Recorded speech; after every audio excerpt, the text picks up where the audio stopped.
रायगड आणि पुणे जिल्ह्यांना जोडणाऱ्या ताम्हिणी घाटातून प्रवास करणाऱ्या नागरिकांसाठी दिलासादायक बातमी समोर आली आहे। गेल्या सुमारे 25 दिवसांपासून बंद असलेला पुणे दिघी ताम्हिणी महामार्ग आता 31 जुलैपासून हलक्या वाहनांसाठी वाहतुकीस खुला करण्यात येणार आहे। मुसळधार पाऊस, दरडी कोसळण्याचा धोका आणि सुरक्षिततेच्या कारणास्तव हा घाटमार्ग तात्पुरता बंद करण्यात आला होता। त्यामुळे रायगड आणि पुणे दरम्यान प्रवास करणाऱ्या नागरिकांना पर्यायी मार्गांचा वापर करावा लागत होता।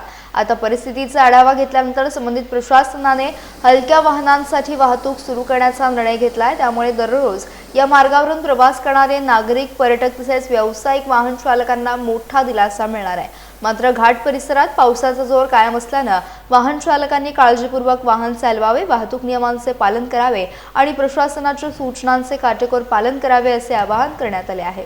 जड वाहनांबाबतचा निर्णय परिस्थितीचा पुढील आढावा घेतल्यानंतर जाहीर केला जाण्याची शक्यता आहे। ताम्हिणी घाटमार्ग पुन्हा सुरू होत असल्याने रायगड आणि पुणे जिल्ह्यातील दळणवळणाला गती मिळणार असून स्थानिक नागरिकांसह पर्यटकांना देखील मोठा दिलासा मिळणार आहे।